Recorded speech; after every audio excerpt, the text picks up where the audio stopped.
Welcome to another episode about military kids. April is Military Kid Appreciation Month, and today we're going to talk to one of my kids' favorites. Let's keep calm and mother on. Mothering is way too important to do alone, and way too serious to be serious all the time. My name is Christy Thomas, and I am here shoulder to shoulder with you, mothering and enjoying life together. This is the podcast where you can focus on being mindful and taking a deep breath with me and learning new things so you can pause and savor the amazing life you already have. Welcome everyone to another episode of Keep Calm and Mother On. We're continuing this special series about the month of the military child, and I'm very excited to welcome Trevor Romain. He has been a name and a face in our house, even though I've never met him before, because of his work with Comfort Crew. But we're going to talk about all things connection and parenting and bullying and kids. So if you don't have a military connected kid, please continue to listen because you will get pointers. Thank you. So welcome, Trevor.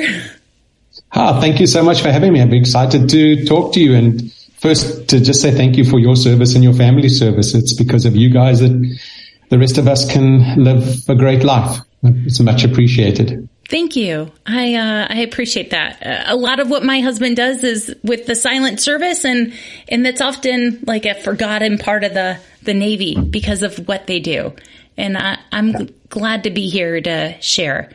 So tell us about what you've done with military kids, and tell us a little bit about Comfort Crew or how you got started in all of this. Okay, it's been a very interesting journey. I grew up in South Africa. That's why I speak a little funny. And I did my military training in South Africa. We all had to do national service there, and I was deployed for 18 months, and so got to understand a little bit about what a lot of families go through. And I had an experience one day which was life-changing for me, although I didn't know it at the time. Okay. I had gone to a hospital to visit a friend of mine, and accidentally walked through the wrong part of the hospital because I wanted to take a shortcut like I often do in life. Mm-hmm. And I landed up in the children's ward. I was walking past a bed, and there was a little boy sitting on the edge of the bed. There were 4 other kids on the bed because there were just too many kids. And could have been around about 5 years old, I believe. And as I walked by, the little boy put his arms up to me, and he asked me to hold him. And I'm this soldier who thinks he's so cool because he's got a uniform on and, carrying a backpack and what have you. So anyway, I'm sort of a bit confused. I look around, don't know what to do because I didn't know how to help children. Yeah. And there was no grown-ups in the room in that ward at that time. So he reached up again and asked me to hold him. And I picked up this little boy who had very badly injured legs. And he put his arms around me, and I've never been held so tightly in my life. He was a little African boy with big brown eyes. And what he did was he tucked his little face into my neck, and he started to cry. Oh. And he just held on to me for dear life. And that little boy's tears ran down my cheek and my neck and into my shirt and touched my heart. And from that day onwards, there was a little voice in my head that was nagging me to help children. And his little voice still is in my head to this day. And I forgot about it and went into the advertising business and started then writing children's books. And one day decided to see if I could donate one of my books to an organization, which was a nonprofit, helping kids, and it developed into the career I have as a writer of self-help books for kids. And during the journey, we started the Comfort Crew for military kids because my co-founder was a Gold Star child. Her dad had died in Vietnam. Oh, wow. But nobody ever said anything.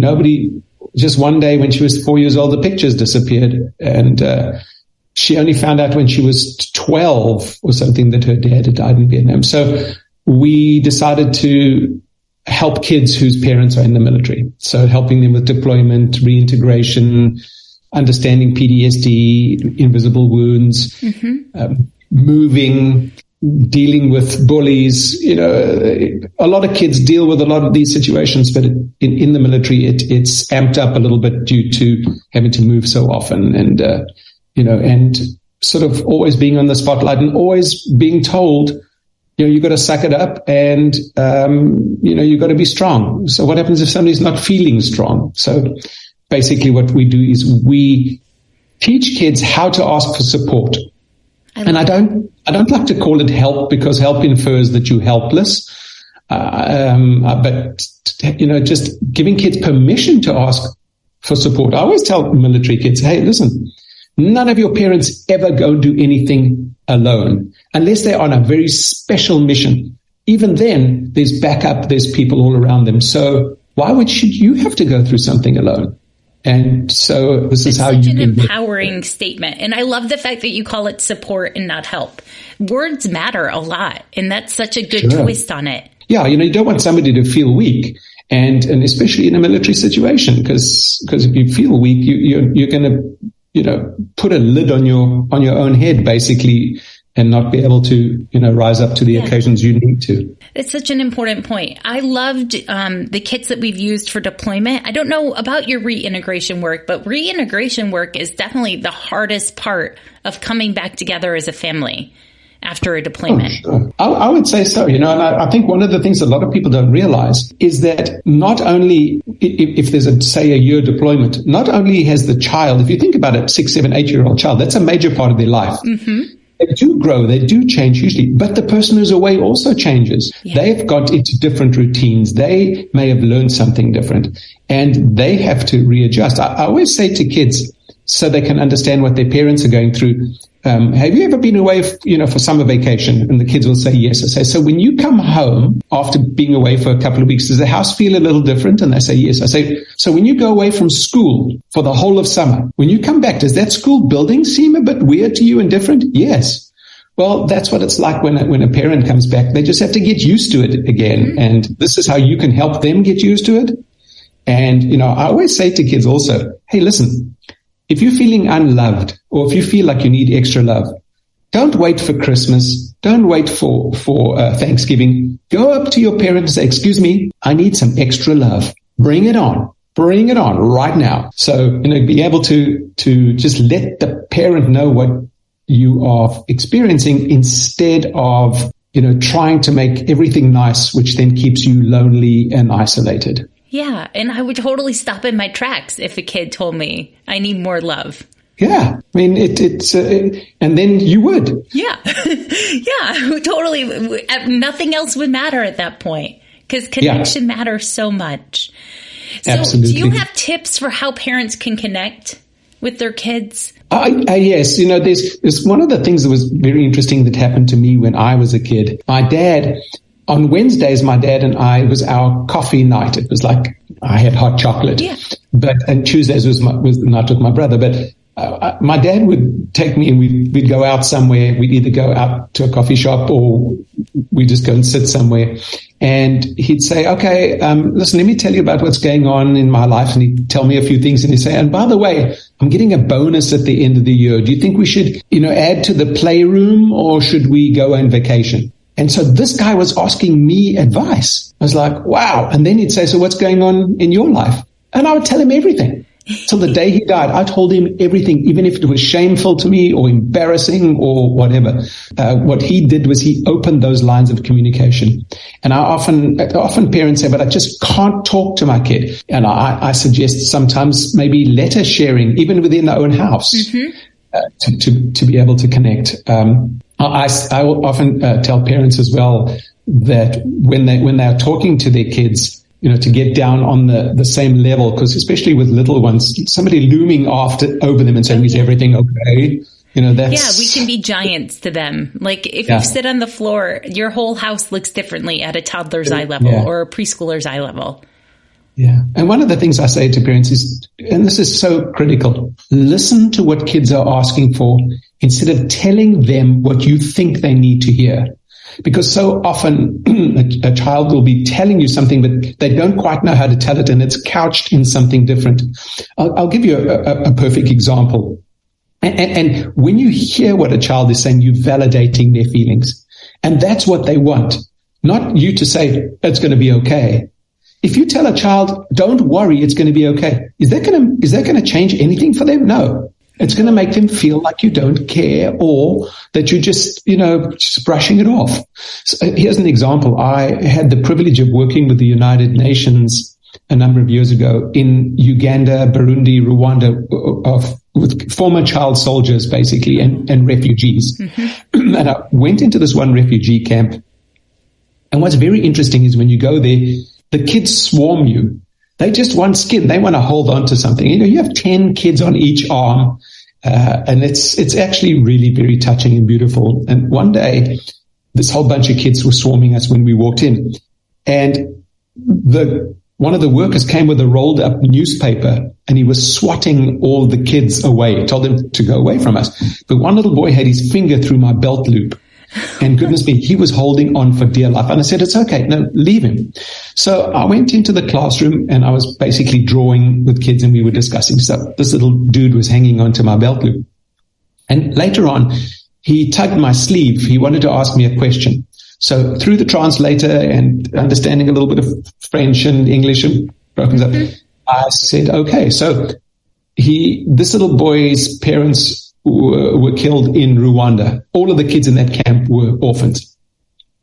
So I kneeled down and got to eye level with him, and I said, yes, what is your question? And he said, can you help me find my mommy? Oh. And I was about to answer him when one of the workers said, I told you, we're going to find all your mommies one day. Okay. And I was like, whoa. Hang on. So, yeah, he backed off, and I said to the little boy, possible. Pardon? You knew this wasn't possible to find their Yes, I knew it was not the truth. So I said to the little boy, so tell me, where do you think your mommy is? You want me to help you find her? He goes, oh, she died. She's in heaven. I said, I'll tell you what. Tonight when I say my prayers, my daddy also died. And I'm going to send a message to my dad to look for your mommy and to tell her that you love her, and you miss her, and you will never forget her. Okay? And he throws his arms around me, says, thank you, mister. Thank you so much.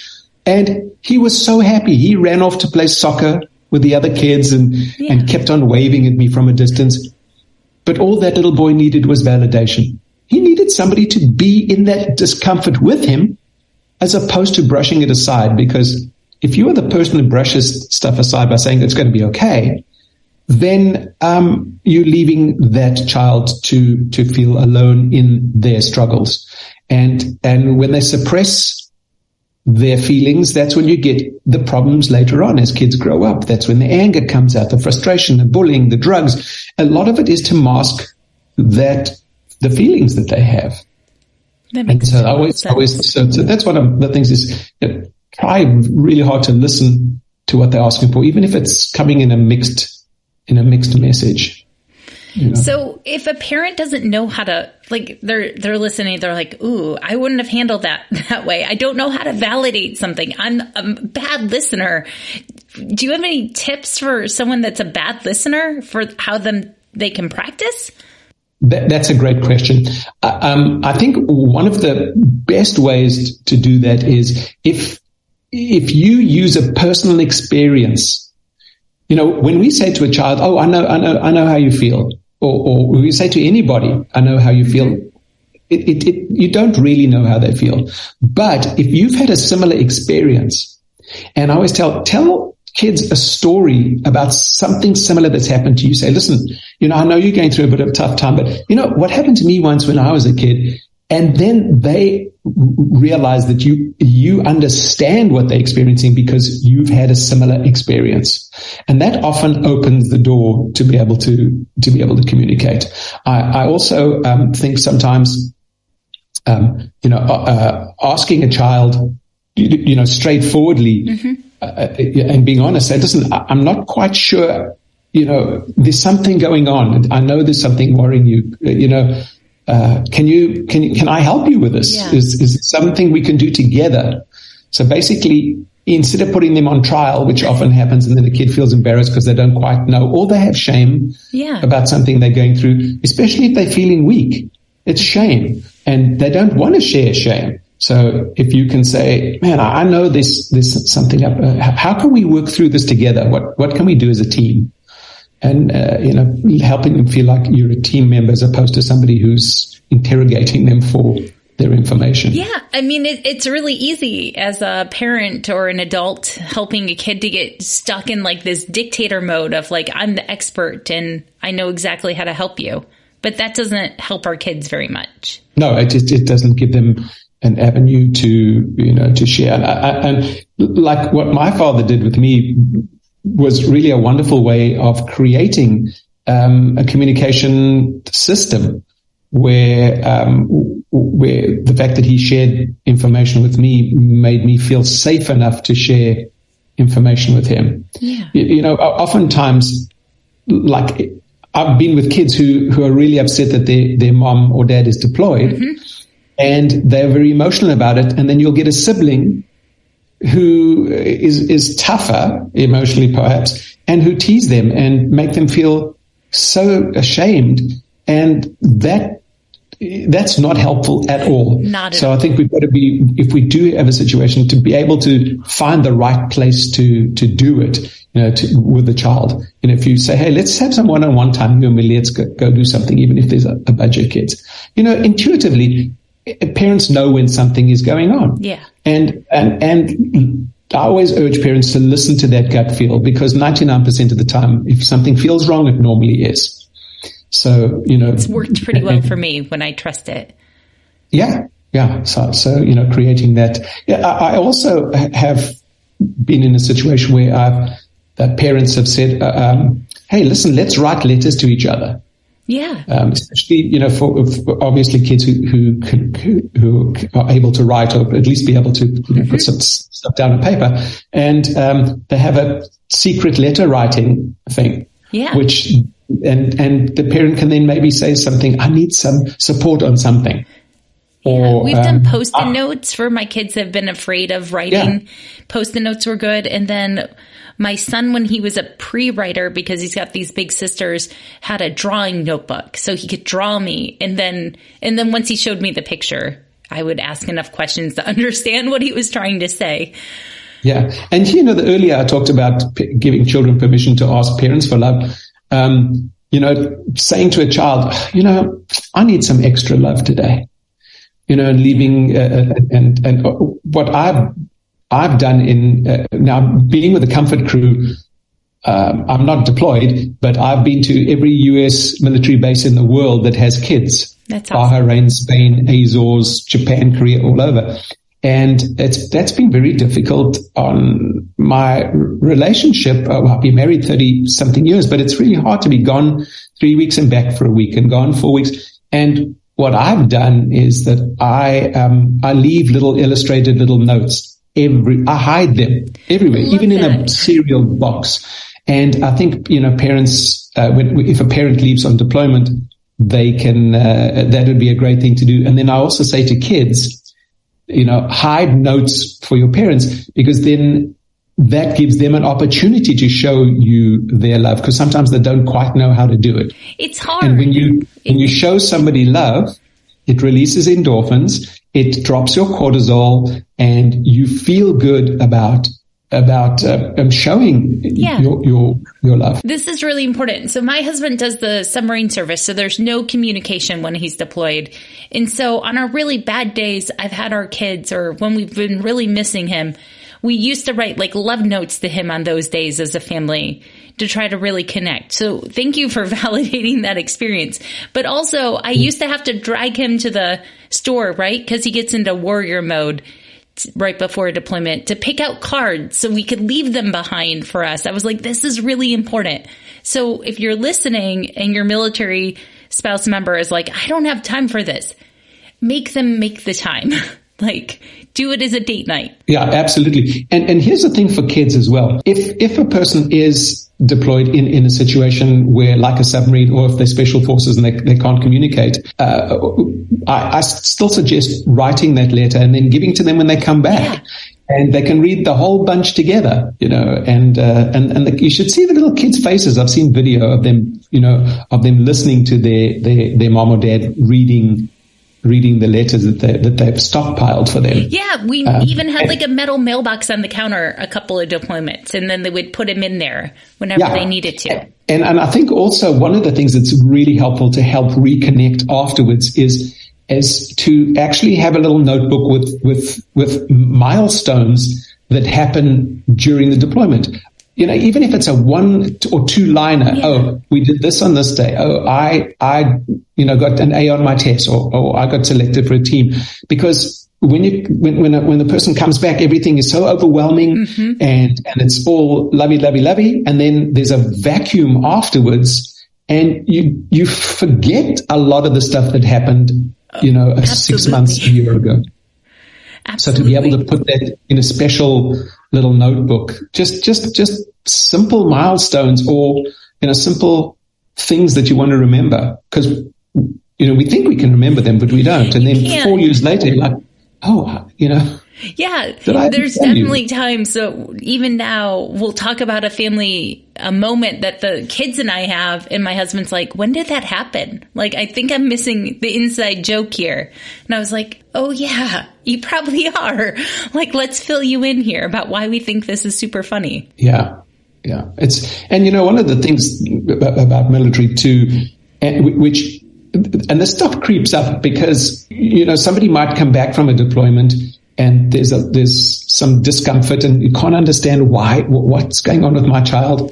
A lot of it is not even related to that particular deployment, but the child intuitively knows that in 6 months' time we're going to be moving again, or someone comes back from a deployment often, means there's going to be a change of station soon, and they're anticipating that, and that is sort of governing their behavior because. And they can even be going through that subconsciously. That they even know. It's just like, okay, I know that when this happens, that happens. And their little bodies and minds are getting them prepared. So often the behavior they might be showing or expressing is not necessarily related to the event that's going on at the time, but it triggers something else, just like PTSD. Those little kids have a form of PTSD.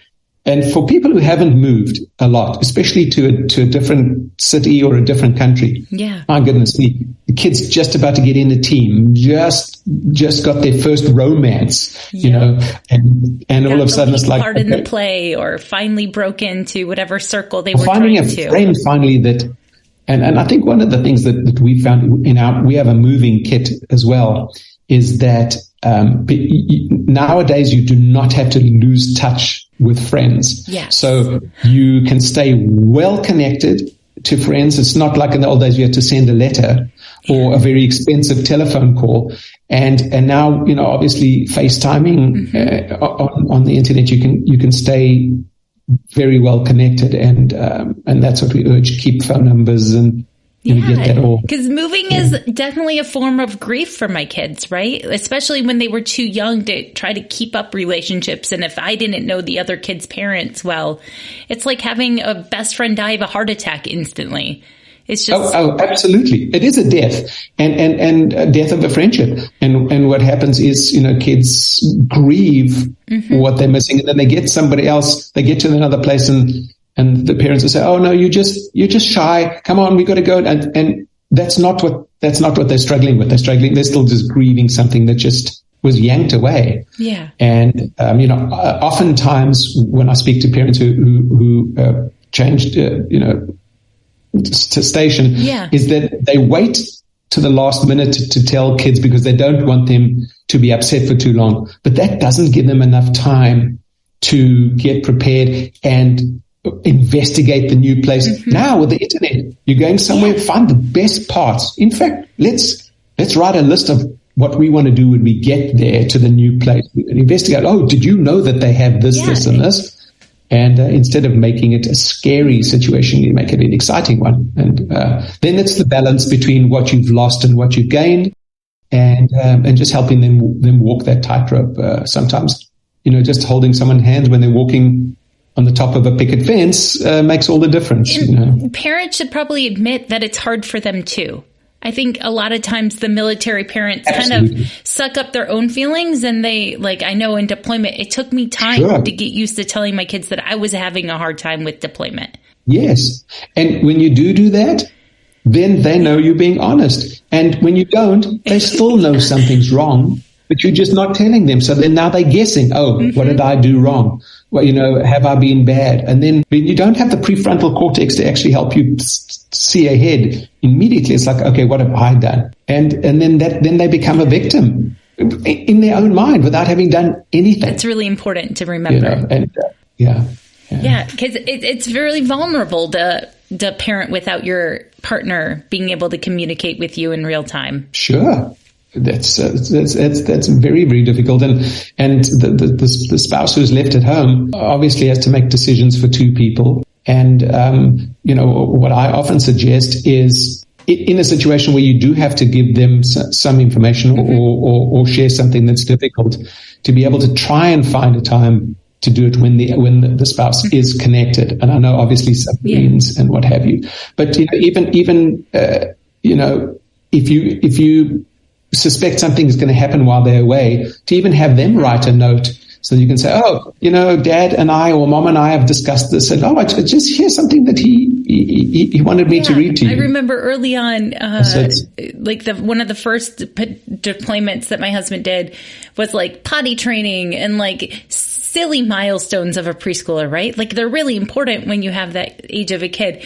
And he sent all sorts of little notes to encourage both of us before he left. Yes, that's great. It's very wonderful to hear that you're doing that, and I hope other people can be inspired by those stories. And one of the things that for me that's been really interesting traveling around working with military families is that you guys can be really, really supportive of each other. It's really good, but sometimes you get the type of person who is a shy person or a reclusive person. And it's really hard, they don't come to a PTA meeting, or they are just homebodies. And I always suggest reaching out to those people, because you guys have, there's nothing better than sharing an experience, because having shared it, what worked for you and what didn't work for you. And that way, you can help them. And one of the reasons that I started writing the books that I did was that I had the privilege of meeting Nelson Mandela a number of years ago. And he said something so interesting. I told him a story. The next time I saw him, he remembered that story completely. And he said, "Oh, you're the storyteller." And I'd only met him just in passing, shaking hands at an event. And then the next time I happened to meet him again, we were just having a cup of tea. He said, a very important thing to remember is when a person dies, their library of stories dies with them. So unless someone else can learn or be inspired by your stories, then your experience of them is not going to be beneficial. So that's why I always tell parents, tell kids what you've experienced, because they will then, have a connection to the information you're sharing with them. And as a military kid that's moved around a bunch, I can tell that my kids long for that connection in a way that I didn't, because I grew up in one spot. I just knew I was anchored. Right. Yes. Oh, absolutely. And, and again, look, it's great for kids who, can do adventures, move to different cities, learn a different language, eat a different food. But there are some kids who are shy, and some kids who are not outgoing, and some kids who might be on the spectrum. It's traumatic for them. And no matter how much you tell them, but we're going to go and see this, we're going to see that. Oh, what an adventure. We got to realize that for them, they might need a little more hand-holding and preparation, and a little bit of mollycoddling, so that they can feel protected and safe and not suck it up. situation. So where can people find you, Trevor? If they want to follow you and learn more about Comfort Crew, where can they learn more? Very simple. comfortcrew.org is our website. And then I have a website, trevorromain.com. There's no E on Romain. It's just, I was called Lettuce Head my whole life. Imagine. So, trevorromain.com. And my books for kids, I have done a whole bunch of books. How to do homework without throwing up. Bullying is a pain in the brain. What on earth do you do when somebody dies? So those are books that I use sometimes a little bit of humor to couch information to make it more palatable for kids, so that they can, they can laugh and learn, basically, even through very tough situations. Obviously, I don't make fun of the situations, but being able to couch it in a way that allows kids to learn without being bogged down with too much information and too many facts. Well, I think it's important to know that even in the hard things, you don't have to be serious all the time. Yeah, absolutely. My book, What on Earth Do You Do When Somebody Dies? We have a grief kit, which we have at the Comfort Crew that goes out to during at the dignified transfers at Dover Air Force Base. Every family that has a child gets one of those kits. I'm very proud to say over the last 10 years, every child has got one. And in the book, I asked, it's a bunch of questions. Why do people have to die? What happens to the person? And is it okay for me to laugh? And is it okay for me to still have fun? And, basically tell the kids yes, because the person has passed away. They would be so upset if you were just stopped living because, and stopped, doing things they want you to do because they'll be happy for you to be happy and go on with your life. And obviously, we have to, natural grieving has to be there. But, sometimes we get the expectation of what grief is supposed to be, it doesn't help people heal, and it doesn't help them, work through their experience, because they shutter what they're feeling because that's what they think they're supposed to do. Absolutely.